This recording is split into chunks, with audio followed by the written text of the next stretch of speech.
Ok. Haideți să vorbim de Hyper-V. Cine a testat Hyper-V? Ați testat?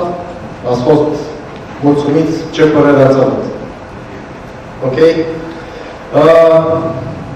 Este un rol, se adaugă foarte, foarte simplu în momentul în care ați instalat Windows-ul. Ce vă rog să nu uitați, faceți un Windows Update, pentru că versiunea de Hyper-V care este în acel kit pe care l-ați luat, este o versiune beta. Hyper-V-ul nu a fost pe termen în momentul în care a fost lansat Windows 2008. Faceți un Windows Update, o să aveți ultima versiune de Hyper-V.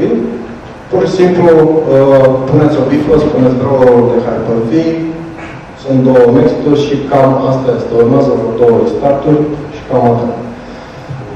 Deci foarte, foarte ușor de instalat. Este un hypervisor bare metal și chiar o să am un slide, chiar vreau să vi-l arăt cam care este procesul. Deci, aveți hardware-ul.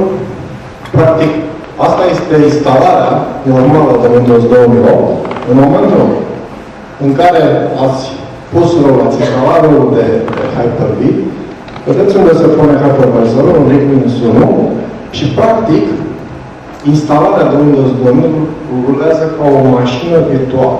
Da?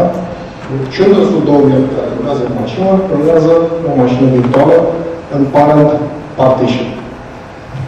Bine, de fapt, e exact ce povestea și coleg, exact același lucru cum povestea colegul de la Red Hat, se întâmplă același lucru. La restart, practic, microkernelul o ia în fața vechiului sistem de operare, sistemul cel instalat, și ce înseamnă virtualizare? Înseamnă un microkernel la vreo 800 de K.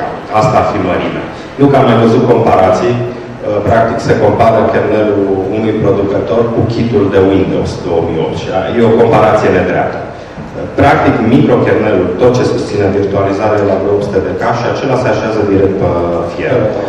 Ce ar fi interesant, povestesc acum să nu uităm, e faptul că sunt total independent de hardware din punct de vedere driver.